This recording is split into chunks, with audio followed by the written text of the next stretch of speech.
projeção psicológica e a obsessão dos apóstatas. Você já percebeu como algumas pessoas dizem que se libertaram de algo, mas continuam presas ao mesmo assunto dia após dia? É curioso. Alguém pode mudar de crença, de filosofia ou até de estilo de vida, mas em vez de seguir em frente, passa a dedicar tempo integral a atacar aquilo que afirma ter deixado para trás. Esse perfil tem até um nome bem conhecido, o dos apóstatas. Mas o que leva um ex-membro a transformar sua antiga religião no centro da sua nova identidade? A resposta está em um fenômeno muito estudado pela psicologia: a projeção psicológica e a suposta cartace. Vamos falar sobre isso em 7 níveis. Nível 1. O que é projeção psicológica? De forma simples, projeção é quando uma pessoa, incapaz de lidar com seus próprios conflitos internos, passa a enxergar esses mesmos conflitos nos outros. É um mecanismo de defesa inconsciente. Em vez de admitir seus erros, frustrações ou motivações questionáveis, o indivíduo transfere tudo isso para fora de si e os reflete no próximo. Neurocientistas e psicanalistas de renome exploraram bastante esse conceito. Sigmund Freud, Carl Jung e Melanie Klein observaram como, ao não suportar encarar sua própria sombra, o ser humano a projeta em terceiros. Na descrição desse vídeo coloquei a matéria com essas referências. Quer um exemplo simples?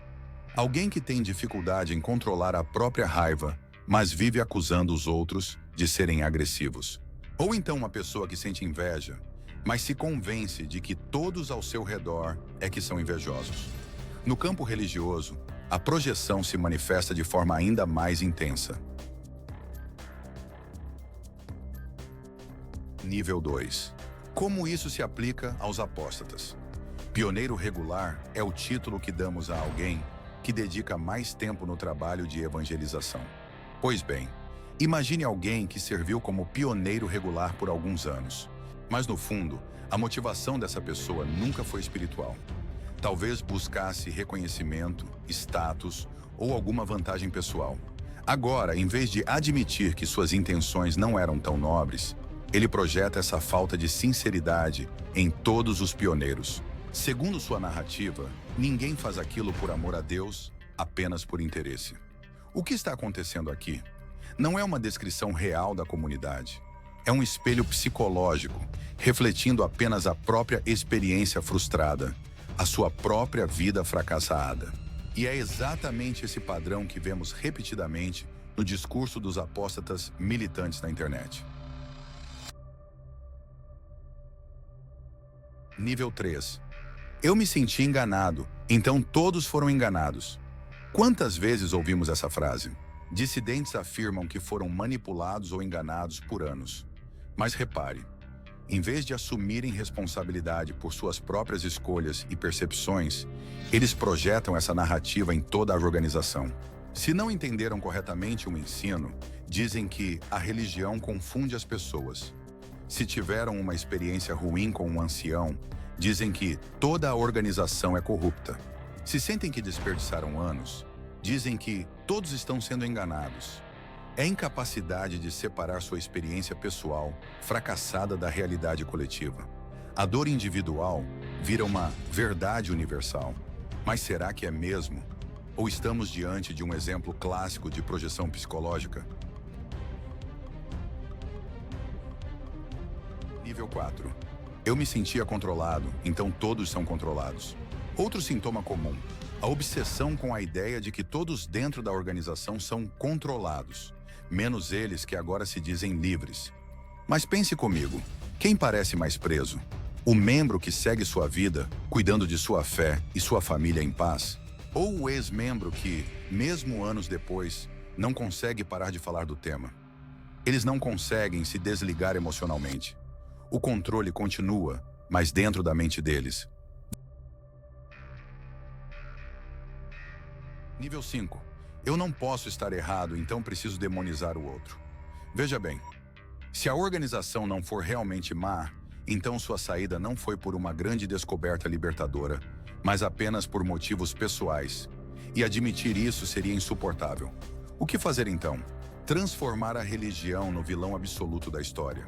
Construir blogs, canais, grupos e movimentos inteiros, não para falar de suas novas convicções, mas exclusivamente para atacar o que deixaram. Pare e pense.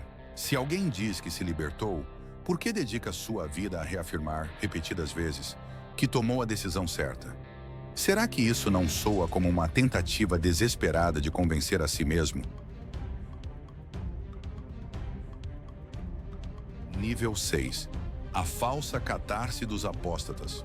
Na filosofia clássica, Aristóteles falava de catarse como a purificação emocional que o público experimentava ao assistir a uma tragédia. Ao vivenciar, por meio da arte, sentimentos como medo e compaixão, o espectador se libertava dessas emoções em sua vida real. Séculos depois, a psicanálise adotou o termo com um novo sentido. Para Freud e seus seguidores, catarse era o processo pelo qual emoções reprimidas encontravam uma saída, trazendo alívio ao paciente. Quando alguém externalizava dores ocultas, por meio da fala, da escrita ou até da lembrança, o peso emocional se dissipava. Mas há um problema. Para que a catarse seja libertadora, ela precisa conduzir ao encerramento do ciclo. Depois do desabafo vem o alívio, e depois do alívio vem a vida nova. O que vemos, no entanto, nos apóstatas modernos, é um simulacro de catarse, uma catarse falida. Eles acreditam que ao expor rancores, gravar vídeos e escrever ataques, estão se purificando. Mas na prática, isso revela toda a dependência emocional daquilo que eles dizem rejeitar. Em vez de libertação, vivem num eterno reinício. Recordam, expõem, atacam e recomeçam tudo de novo. O resultado é trágico. A catarse que deveria libertar se transforma numa prisão. Em vez de superarem o passado, eles o alimentam diariamente. Ao tentarem apagar a lembrança com fogo, só jogam mais gasolina. E assim suas vidas se tornam inúteis. Eles acabam vivendo em torno de uma fixação estéril. Um círculo vicioso de ressentimento que não cura, apenas consome.